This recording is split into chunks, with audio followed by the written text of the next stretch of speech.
Allu Arjun bail విషయంలో high drama కొనసాగింది. Bunny quash petition పై వాదనలు విన్న హైకోర్టు ధర్మాసనం ఆయనకు మధ్యంతర బెయిల్ మంజూరు చేసింది. ఈ నేపథ్యంలో వాదనలు విన్న హైకోర్టు న్యాయమూర్తి జువ్వాడి శ్రీదేవి ఎవరంటూ సోషల్ మీడియాలో వెతుకుతున్నారు. జస్టిస్ శ్రీదేవి నేపథ్యం, కుటుంబ వివరాలు తెలుసుకునేందుకు ఆసక్తి చూపిస్తున్నారు. తెలంగాణ హైకోర్టు తొలి జడ్జిగా ఉన్న జస్టిస్ శ్రీదేవి న్యాయమూర్తిగా విశేష సేవలు అందించారు. రాష్ట్రంలోని పలు జిల్లా సెషన్స్ కోర్టుల్లో పనిచేశారు.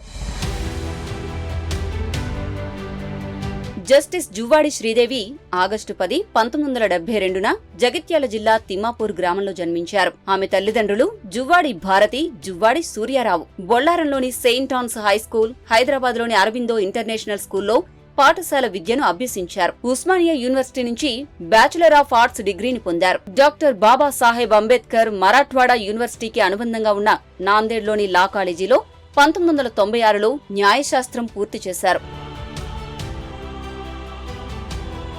ఇక న్యాయవాదిగా 1996లో ఉమ్మడి ఆంధ్రప్రదేశ్ రాష్ట్ర బార్ కౌన్సిల్లో న్యాయవాదిగా నమోదు చేసుకున్నారు. ఆ తర్వాత నిర్మల్ అసిస్టెంట్ సెషన్స్ కోర్టులో పనిచేశారు. 2004 నుండి 2008 వరకు అదనపు పబ్లిక్ ప్రాసిక్యూటర్ గా కూడా నియమితులయ్యారు. అక్కడి నుంచి హైకోర్టులో తన ప్రాక్టీస్ ప్రారంభించిన justice Sridevi lordship, revenue, municipal, service మరియు క్రిమినల్ లా వంటి వివిధ చట్టాలలో అనుభవాన్ని పొందారు. 2014 నుండి 2017 వరకు భూసేకరణ కోసం ప్రభుత్వ ప్లీడర్ గా పనిచేశారు. 2014 నుండి 2017 వరకు ప్రభుత్వ ప్లీడర్ గా నియమితులయ్యారు. తెలంగాణ రాష్ట్రానికి హైకోర్టులో అదనపు పబ్లిక్ ప్రాసిక్యూటర్ గా జనవరి 24, 2018న నియమితులయ్యారు మరియు ఉన్నత స్థాయి వరకు ఆ హోదాలో పనిచేశారు. ఆ తర్వాత సుప్రీం కొలీజియం జస్టిస్ శ్రీదేవిని తెలంగాణ రాష్ట్ర హైకోర్టు జడ్జిగా సిఫార్సు చేసింది. 2022 మార్చి 24 నుంచి ఆమె హైకోర్టు జడ్జిగా సేవలందిస్తున్నారు.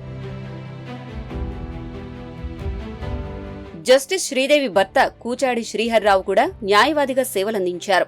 మరోవైపు శ్రీహరిరావు ప్రస్తుతం రాజకీయాల్లో కీలకంగా వ్యవహరిస్తున్నారు. మండలాధ్యక్షుడిగా తన రాజకీయ ప్రస్థానాన్ని ప్రారంభించిన ఆయన 2014, 2018, 2023 ఎన్నికల్లో ఎమ్మెల్యేగా పోటీ చేసి ఓటమి చవిచూశారు. 2023 ఎన్నికల్లో శ్రీహరిరావు నిర్మల్ అసెంబ్లీ సెగ్మెంట్ కాంగ్రెస్ అభ్యర్థిగా పోటీ చేశారు. గతంలో ఆయన టీఆర్ఎస్ నుంచి ఎమ్మెల్యేగా పోటీ చేశారు. అసలైన తొలి వెలుగు. ఫాలో వాట్సాప్ @తొలి వెలుగు official.